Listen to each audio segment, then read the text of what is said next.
Okay, so these are basically your heating curve of a substance, right? So अगर आप किसी भी substance को अगर heat करते हैं तो इस तरह के curves आते हैं, क्योंकि आप energy दे रहे हैं तो आपका state change नजर आता है, ठीक है? Now this is a heating curve for a pure substance because यहाँ पर एक fixed temperature पे आपका melting point और boiling point. अब यहाँ से देखो, now they have numbered is at 1 2 3 4 5 6, ठीक है? ये पॉइंट्स इन्होंने नंबर किए हुए हैं। तो यहाँ पर what is happening, this particular substance we are heating it, right? It's known as a heating curve.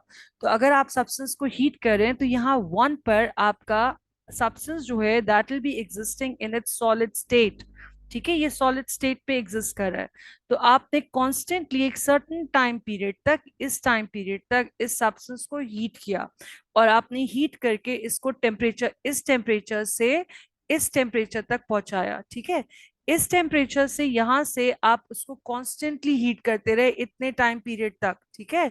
Let's say आपने उसको फॉर द नेक्स्ट, यहाँ पे ये 5 मिनट्स है, 5 मिनट्स से आपने उसको 10 मिनट्स तक हीट किया, but there is no difference in the state. यहाँ पर सॉलिड स्टेट जो है, मेल्टिंग पॉइंट क्या होता है? जहां पर solid start converting into liquid, ठीक है? तो यहाँ मेल्टिंग पॉइंट, इसका ये टेम्परेचर जो है ये कांस्टेंट टेम्परेचर है। आप उसको 5 मिनट्स के लिए, 5 मिनट्स से 10 मिनट्स तक आप उसको हीट करते रहे, तो वो हीट जो है वो कहाँ गई? वो हीट जो थी वो उसके सिर्फ स्टेट को चेंज करने के लिए यूज होती रही। और स्टेट चेंज में क्या क्या इन्वॉल्व था? As I have already told you, state change on the basis of kinetic particle theory के बेसिस पर हम उस स्टेट चेंज को एक्सप्लेन करते हैं।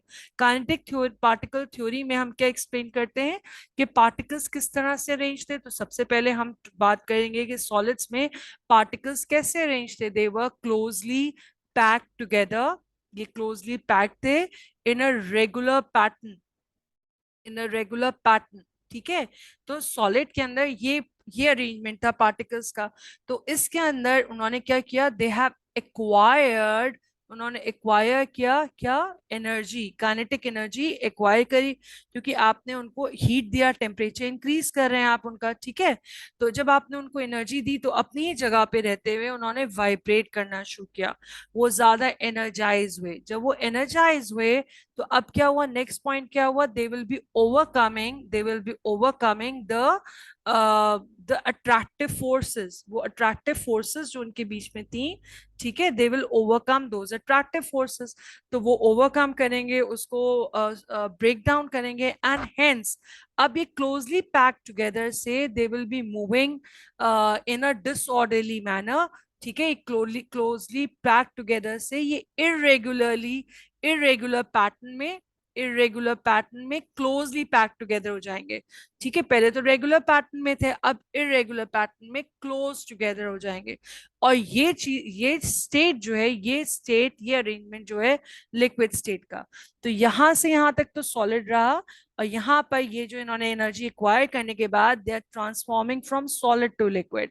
तो इस 5 मिनट में आप उनको एनर्जी जरूर दे रहे हैं, लेकिन वो एनर्जी कहाँ यूज हो रही है? सॉलिड को कन्वर्ट करने के लिए लिक्विड में।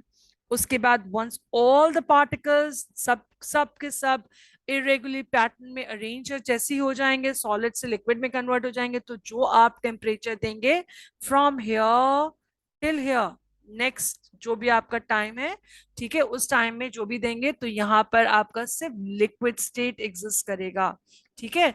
ये लिक्विड स्टेट एग्जिस्ट करेगा। और जैसे ही लिक्विड ट्रांसफॉर्म होने लगेगा इनटू गैसेस, तो फिर आपका टेम्परेचर कांस्टेंट आ जाएगा, क्योंकि सारे पार्टिकल्स अब आपने और फार अपार्ट हो जाएंगे और रैंडमली मूव करने लगेंगे। जब तक वो सारे के सारे पार्टिकल्स के बीच में फोर्स ऑफ अट्रैक्शन खत्म नहीं होगा, सारे के सारे गैसियस स्टेट में कन्वर्ट नहीं हो जाएंगे, फार अपार्ट नहीं हो जाएंगे, तब तक वो टेम्परेचर जो आप दे रहे हैं, ठीक है, इतने टाइम से इतने टाइम तक जो भी आप टेम्परेचर दे रहे हैं, वो इस स्टेट कन्वर्जन में यूज होगा। उसके बाद once they all have change into a gas, then the gas state will exist.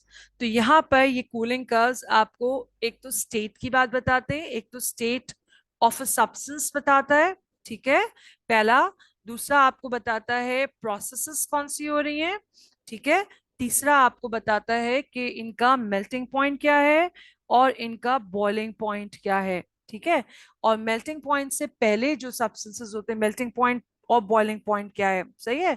अच्छा, मेल्टिंग पॉइंट जो भी सब्सटेंस का है उससे पहले, लास्ट क्लास में मैंने आपको बताया था, मेल्टिंग पॉइंट से पहले सब्सटेंस अपने सॉलिड स्टेट पे एग्जिस्ट करता है। मेल्टिंग पॉइंट और बॉइलिंग पॉइंट के बीच में, मेल्टिंग पॉइंट और बॉइलिंग पॉइंट के बीच में सब्सटेंस अपने लिक्विड स्टेट में एग्जिस्ट करता है, और beyond the boiling point it exist in the gas state.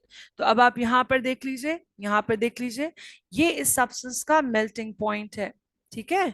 ये इस सब्सटेंस का बॉइलिंग पॉइंट है। तो मेल्टिंग पॉइंट से पहले, जो मेल्टिंग पॉइंट से पहले जो स्टेट था, मेल्टिंग पॉइंट से जो पहले स्टेट है वो है आपका सॉलिड स्टेट, ठीक है। और मेल्टिंग एंड बॉइलिंग पॉइंट के बीच में जो स्टेट है वो है आपके पास, that is your liquid state, that is your liquid state. और इसी तरह से बॉइलिंग पॉइंट के बियॉन्ड जो स्टेट है, बॉइलिंग पॉइंट के बियॉन्ड जो स्टेट है, that is basically your gas state. तो मेल्टिंग पॉइंट और बॉइलिंग पॉइंट के बीच में जो स्टेट होता है वो होता है लिक्विड स्टेट।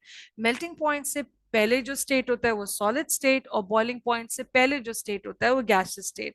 तो स्टेट ऑफ अ सब्सटेंस हम कर्व से बता सकते हैं, ठीक है। फिर आपको प्रोसेसेस पता होनी चाहिए। तो यहाँ पर जो प्रोसेस हो रही है, दिस पर्टिकुलर प्रोसेस, जहाँ मेल्टिंग पॉइंट आप जिसको कह रहे हैं, तो ये प्रोसेस आपकी यहाँ पर जो प्रोसेस हो रही है वो हो रही है melting, the process taking melting. Melting आप काइनेटिक पार्टिकल थ्योरी के बेसिस पर एक्सप्लेन कर सकते हैं, जहां पर आप चार पॉइंट्स लेंगे, ठीक है। चार बेसिस एग्जाम में कहता है कि मेल्टिंग क्यों हो रही है, तो आप वहां पर इनिशियल स्टेट की बात करेंगे। इनिशियल स्टेट के अंदर, इनिशियल स्टेट के अंदर जो पार्टिकल्स का जो अरेंजमेंट है, इनिशियल स्टेट में जो अरेंजमेंट है उसकी बात करेंगे, ठीक है। उसके बाद आप बात करेंगे एनर्जी जो उसने एक्वायर करी है, पार्टिकल्स ने जो एनर्जी एक्वायर जो कर रहे हैं वो, ठीक है। फिर उसके बाद जो फोर्स ऑफ अट्रैक्शन जो उनका वीकन हो रहा है या फिर स्ट्रेंथन अप हो रहा है, तो बेसिकली जो change in force of attraction, और ये सब होने के बाद जो फाइनल स्टेट में वो चेंज ओवर हो रहे हैं, जो उनका फाइनल स्टेट का जो अरेंजमेंट है, आप उसकी बात करेंगे। तो ये बेसिकली आपके चार पॉइंट्स होते हैं जो आपको किसी भी प्रोसेस को एक्सप्लेन करने के लिए यूज होते हैं on the basis of your kinetic particle theory. तो ये मेल्टिंग पॉइंट है, ये straight line is basically the process which is basically your boiling. So ये आपका हीटिंग कर्व है। हीटिंग कर्व हमेशा सॉलिड से स्टार्ट होता है। सॉलिड के बाद वो जब आपका मेल्टिंग होती है तो यहाँ पर आपके दो स्टेट्स आ जाते हैं। ये दोनों स्टेट्स क्या होते हैं, here during the melting it is in the solid state and liquid state. Then after the melting, ठीक है, जो प्रोसेस जो स्टेट होता है वो सिर्फ होता है between the melting point and the boiling point, it's the liquid state. And during the boiling point the substance exists in the liquid and gaseous state, and after the boiling has come done it exists in the gaseous state. I hope I'm clear. अच्छा, इसी का reverse जो होता है that is basically your cooling curve. The reverse of this is cooling curve. I'll show you the next slide where we'll be talking about the cooling curve. ठीक है? Okay. Now in this, I'm talking about the cooling curve. The cooling curve is exactly opposite of the heating curve. ठीक है? अब cooling curve में हम जो है वो कहाँ से start करेंगे, हम cool down कर रहे हैं, तो हमारी initial state जो होगी वो होगी gas. ठीक है? अब gas जो है वो convert होगी into gas, will change into a liquid, और जिस टेम्परेचर पे गैस लिक्विड में कन्वर्ट होती है वो उसका कहलाता है कंडेंसेशन। ठीक है, that is known as a condensation point, या we call it condensation point and the condensation temperature, and the condensation temperature is same as your boiling point for a substance. Your condensation temperature is same as the boiling point of a substance. ठीक है? Similarly, the melting point of a substance is same as the freezing point of a substance. Is same as the freezing point of a substance. एक किसी भी substance X का जो condensation temperature है वही उसका बॉइलिंग पॉइंट भी होगा, और सब्सटेंस एक्स का जो मेल्टिंग पॉइंट है वही उसका फ्रीजिंग पॉइंट भी होगा। ठीक है। अच्छा, अब यहाँ पर हमने स्टार्ट किया गैसियस स्टेट से, गैस को हमने कूल डाउन किया। आप लोअर डाउन कर रहे हैं टेम्परेचर को, आप नीचे की तरफ जा रहे हैं, the graph is going downwards. ठीक है, तो यहाँ पर आपने गैस कूलिंग करी, पार्टिकल्स ने काइनेटिक एनर्जी लूज करी, और यहाँ पर आके वो कंडेंस होने लगा। दैट मीन्स गैसेस जो है वो लिक्विड में कन्वर्ट होने लगी। तो ये प्रोसेस जो हो रही है वो कंडेंसेशन की हो रही है, और टेम्परेचर कहलाएगा जिसपे हो रहा है वो कंडेंसेशन टेम्परेचर कहलाएगा, which is same as the boiling point. तो यहाँ पर वो काइनेटिक एनर्जी लूज कर रहे हैं, तो वो रैंडम अरेंजमेंट से they getting close but irregular arrangement में कन्वर्ट हो रहे हैं, और अकॉर्डिंगली उनका फोर्स ऑफ अट्रैक्शन स्ट्रॉन्गर होगा। फोर्स ऑफ अट्रैक्शन स्ट्रॉन्गर होगा तो स्टेट आपको ऑटोमेटिकली गैस से लिक्विड में कन्वर्ट हो जाएगा। फिर उसके बाद उसी तरह से यहाँ पर आपका आ गया गैस टू लिक्विड स्टेट। इसके बाद यहाँ पर जो है आपके पास इन दिस इस दिस स्लोप में यहाँ पर फिर सिर्फ लिक्विड में लिक्विड स्टेट एग्जिस्ट करेगा, और उसके बाद this flat surface again is going to be your freezing point, it's going to be your freezing point, और it's going to be your melting point. या तो ये फ्रीजिंग पॉइंट कह लीजिए या इसको आप मेल्टिंग पॉइंट कह लीजिए।